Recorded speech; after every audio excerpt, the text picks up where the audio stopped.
अच्छा जी, अब हम आज जो पढ़ेंगे लेक्चर में वो हम सेरेब्रम के कॉर्टिकल एरियाज को देखेंगे कि सेरेब्रम में स्पेशलाइज्ड कॉर्टिकल एरियाज कौन कौन से हैं। अब वो हमने कैसे डिमार्केशन देखें। जो रेड एरो शो कर रहा है ये सेंट्रल सल्कस था जिसने फ्रंटल लोब और पैराइटल लोब बनाया। ब्लू फ्रंटल है, येलो पैराइटल लोब है। हमें ये भी पता है कि frontal lobe that was motor cortex and parietal was sensory cortex. अब ये सारे फंक्शंस पहले बता दिए as a whole frontal lobe के, हम इनको डिटेल में देखेंगे कि अब जो हमने इस चैप्टर में बेसिकली देखना यही है कि जो ब्रेन के 4 लोब्स हैं इनमें कॉरेस्पॉन्डिंगली कौन कौन से कॉर्टिकल एरियाज हैं स्पेशलाइज और उनका फंक्शन क्या है। अब जैसे कि इधर देखें तो ये जो रेड वाला और पर्पल एरिया दिखाया हुआ है ना फ्रंटल लोब का, इसको एज अ होल हम बोलते हैं प्री सेंट्रल कॉर्टेक्स। जिसमें रेड एरिया हमें पता है कि जो immediately in front of central sulcus था वो प्री सेंट्रल गायरस था। लेकिन अभी हम ना कॉर्टिकल एरियाज के रेफरेंस से बात करें तो हम कहते हैं कि पर्पल और red as a whole this is precentral cortex, जिसमें purple is premotor area और supplementary motor area and red one is primary motor cortex. अब ये हमारे पास 2 कॉर्टिकल एरियाज हो गए फ्रंटल लोब के। अभी हमने 2 की बात कर रहे हैं। इनके क्या फंक्शंस हैं कि प्री मोटर एरिया या सप्लीमेंट्री मोटर एरिया ने सिर्फ मूवमेंट प्लान करनी है कि हमने क्या मूवमेंट करवानी है, और वो प्लान फिर वो प्राइमरी मोटर कॉर्टेक्स जो है उस मूवमेंट को जो प्लान हुई है उसको एग्जीक्यूट करेगा। मतलब जो सप्लाई जा रही है बॉडी के मसल्स को वो प्राइमरी मोटर कॉर्टेक्स ही जा रही है कि प्लान प्री मोटर या सप्लीमेंट्री ने किया लेकिन एग्जीक्यूट प्राइमरी मोटर कॉर्टेक्स ने बनाया। अब इसी तरह ये जो हमने लिखा हुआ है टो फुट लेग वगैरह, इनको हम देखते हैं हमनकलस पे। ये हमनकलस है, एक सेंसरी हमनकलस होगा, एक मोटर हमनकलस होगा। सेंसरी हमनकलस हमेशा पोस्ट सेंट्रल गायरस पे होगा और मोटर हमनकलस हमेशा प्री सेंट्रल गायरस पे होगा। ये तो बेसिक सी बात थी। अब इसमें देखें तो फेरेंक्स टंग इंफीरियरली स्टार्ट हो रहा है, जॉज माउथ जो प्री सेंट्रल गायरस है उसके नीचे से हमने स्टार्ट किया, ऊपर गए फेस नोज आइज। फेस का एरिया बड़ा है और हमारे पास हैंड्स का भी एरिया बड़ा है।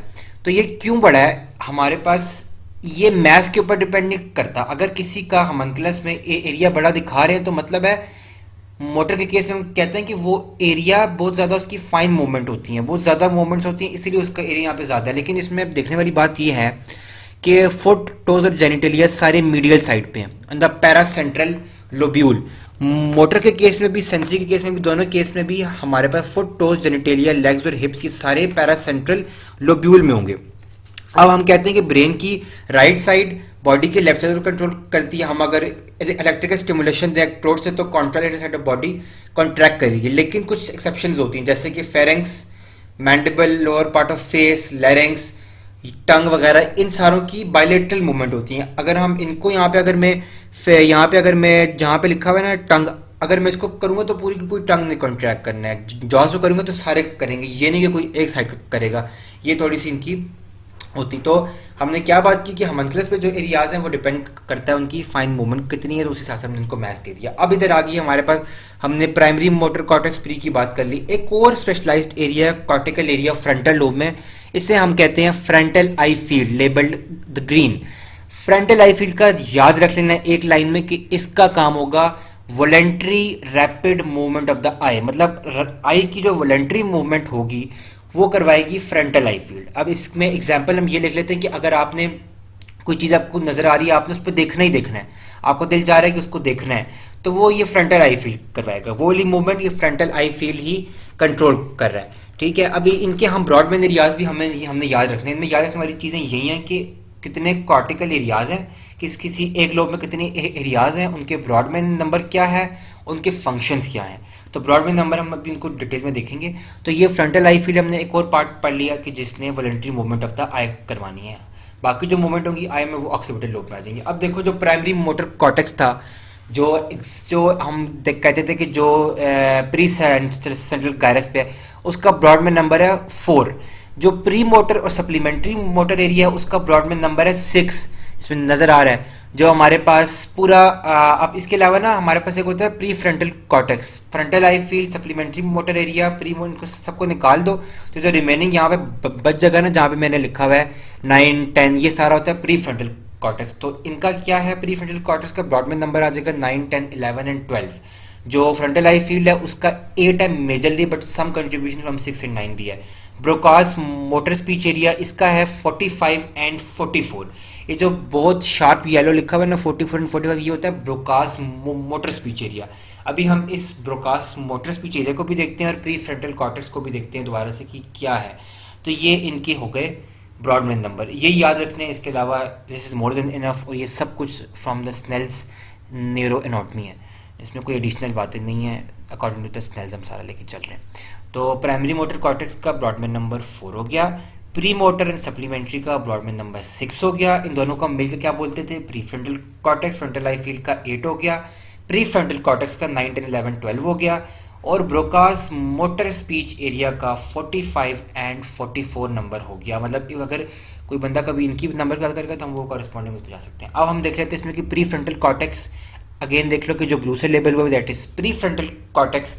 और अब इसका फंक्शन क्या होगा कि बिहेवियरल फंक्शंस, एग्जीक्यूटिव फंक्शन और पर्सनालिटी। जैसे कि अभी अगर हम इस नेरो की जो स्नेल, जिसमें अगर हम क्लिनिकल्स देखें ना नेक्स्ट पे, तो उसमें ये लिखा होता है कि एक बंदा अगर उसको पर्सनालिटी वो पहले अच्छा था, कोई उसको इंजरी हुई और अब उसकी पर्सनालिटी सही नहीं, वो ड्रेसअप सही नहीं, उसको सेंस नहीं रही, तो वो प्री फ्रंटल कॉर्टेक्स का डैमेज होगा।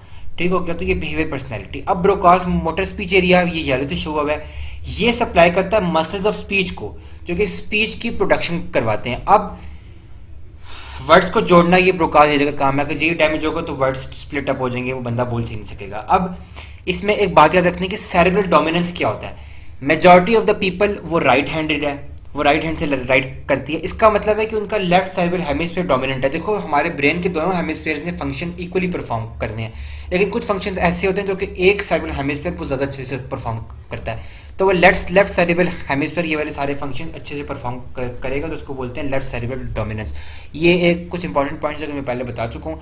अब लेफ्ट डोमिनेंस का क्या मतलब है कि अगर हम Broca's area right side of the brain पर डैमेज कर देंगे तो स्पीच लॉस नहीं होगी, लेकिन अगर ये एरिया हम लेफ्ट साइड पर डैमेज करेंगे ब्रेन की तो वो स्पीच लॉस हो जाएगी। इसे कहते हैं सेरेब्रल डोमिनेंस, के left cerebral dominance majority of the people 96% of population में डोमिनेंट होता है। अब अगर इसकी हम एक्सेप्शन देख लें कि 4% ऑफ पीपल, हमारे पास 6% कह लो, वो लेफ्ट हैंडेड होते हैं, मतलब वो लेफ्ट हैंड से लिखते हैं। इसका मतलब है कि उनका राइट सेरेब्रल हेमिस्फीयर डोमिनेंट है, कि अगर उनके राइट साइड के ब्रोकास एरिया को डैमेज कर दिया तो स्पीच लॉस हो जाएगी। लेकिन जो राइट हैंडेड पीपल थे उनका लेफ्ट सेरेब्रल हेमिस्फीयर डोमिनेंट था, और अगर उनका हम ब्रोकास एरिया लेफ्ट पे डैमेज करेंगे तो स्पीच लॉस होगी, वरना नहीं होगी। तो ये हमारे पास है इसका सेरेब्रल डोमिनेंस के बारे में बात की हमने।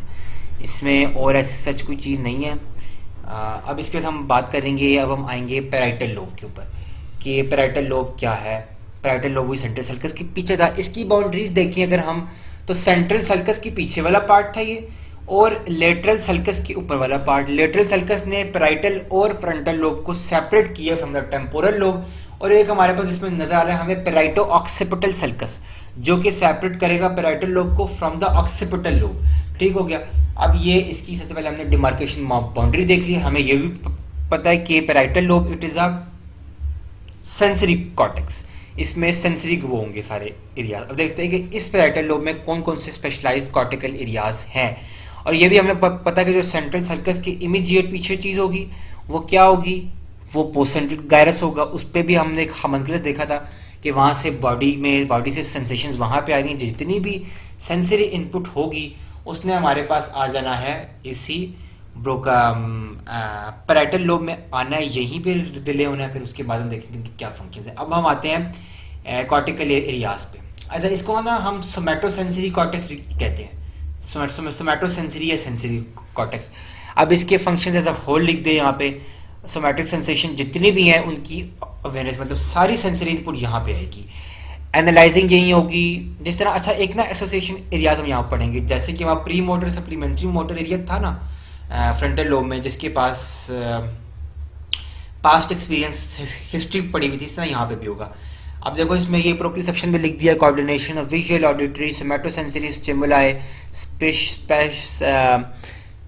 बॉडी अवेयरनेस, ये सारी सेंसेशन जो भी सेंसरी इनपुट होगी उसने यहीं पे आ जाना है। अब हम इसके कॉर्टिकल एरियाज पे आएंगे कि इसमें हमारे पास एक होगा प्राइमरी सोमेस्थेटिक या प्राइमरी सेंसरी कॉर्टेक्स, फिर एक आ जाएगा सेकेंडरी सोमेस्थेटिक या फिर सेकेंडरी सेंसरी कॉर्टेक्स। फिर उनके ब्रॉडमैन नंबर देखने हैं। अब जो हमें इसमें रेड से शो हो रहा है this is primary somatosensory cortex. ठीक हो गया। अब ये जो प्राइमरी सोमैटोसेंसरी कॉर्टेक्स है ना, इसका जहाँ पे लिखा हुआ है ना फेस, बिल्कुल उस जगह पे नीचे एक होता है एक और कॉर्टेक्स, उसको हम बोलते हैं सेकेंडरी सोमैटोसेंसरी कॉर्टेक्स। उसको भी हम आगे कोई डायग्राम में से देखेंगे। अब इस पे होमनकुलस, इसका काम क्या होगा कि सारी सेंसेशंस को अवेयर करना, मतलब हमें पता लगता है कि ये जो सेंसेशन है ये किस चीज़ की है। अब जो इसके आगे एक पार्ट है पर्पल में, जैसे सेकेंडरी नहीं सोमैटोसेंसरी एसोसिएशन कॉर्टेक्स है, ये एसोसिएशन एरिया, इसके पास भी पास्ट एक्सपीरियंस होता है। जब भी कोई सेंसरी इनपुट आएगी तो ये जो कॉर्टेक्स है ये उसको रिलेट करेगा, वो सोचेगा कि यार ये कोई पास्ट पे ऐसी कोई स्टिमुलस तो नहीं मिला था मुझे, तो ये उसका काम होगा।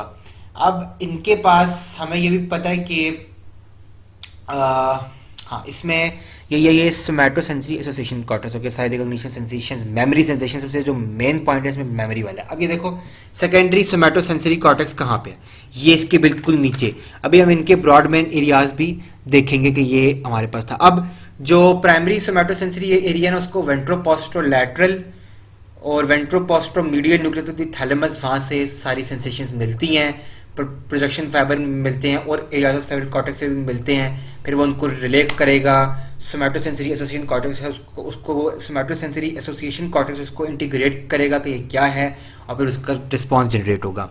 अब ये होमनकुलस आ गया, सेंसरी होमनकुलस। इसमें भी देखो सेम वही चीज़ है, इसमें भी जो फेस वगैरह बड़ा है लिखा हुआ है, हैंड्स बड़े हैं। इसका क्या मतलब है, हमने मोटर के केस में बात किया था कि जिनका साइज बड़ा है होमनकुलस में, it corresponds to the finest and skilled movement perform by that body part. यहाँ पे the size of the body part in homunculus correspond to the number of sensory receptors in that part, कि hand में sensory receptor सबसे ज़्यादा है, face में ज़्यादा है, इसीलिए इनका पार्ट ब्रे इधर होमनकुलस पे ज़्यादा है। तो ये इसमें भी देख लें तो वो लेग, हिप, थाई, फीट वगैरह, जेनिटेलिया, टोज, ये सब कुछ मीडियल साइड पे है ऑन द पैरासेंट्रल लोब्यूल। ये मीडियल साइड हो गई कॉर्टेक्स की, बिल्कुल। ये जो प्रीपोस्ट सेंट्रल गायरस है इसको नीचे से ऊपर गया जहाँ पर टंग वगैरह बनी, फिर वहाँ जाके थोड़ा सा मीडियली। तो ये हमारे पास था सेंसरी होमनकुलस। इसमें इनके हमने, अब हमारे पास इसमें तीन एरियाज थे तो हम तीन देखेंगे। एक प्राइमरी सोमेस्थेटिक था, उसको हम बोलते हैं 3-2-1, उसका नाम होता है 3 area, number 2 area, number 1 Brodmann 3, Brodmann 2, Brodmann, ये सारा होता है प्राइमरी सोमेस्थेटिक, जिसमें 3 is the anterior one and 2 and 1 are the posterior one. और जो सेकेंडरी सोमेस्थेटिक था छोटा सा नीचे, उसका एरिया होता है, उसको कहते हैं ब्रॉडमैन एरिया 43। और जो सोमेस्थेटिक एसोसिएशन था पर्पलिश सा जो हमने देखा था, वो है 5 और 7। इस फिगर में भी देख लें 5 और 7, ये इनके एरियाज को ऐसे ही याद रखना है। अगर हम इस फिगर में भी देख लें तो वो 5 और 7 सोमेस्थेटिक एसोसिएशन है, और जो प्राइमरी सोमेस्थेटिक दैट वाज 3-2-1 और सेकेंडरी सोमेस्थेटिक S2-43, इसमें यही तीन। अब इसमें एक Wernicke speech area what I guess that is going to be in the temporal lobe mainly. और इसमें एक और काम और चीज़ कुछ भी नहीं है। सोमेस्थेटिक एसोसिएशन का काम मैंने क्या बताया था कि, और जो सेकेंडरी सोमेस्थेटिक एरिया है ना S2, इसकी फंक्शनल सिग्निफिकेंस अंडरस्टूड नहीं है अभी तक, इसकी कोई फंक्शनल सिग्निफिकेंस नहीं है।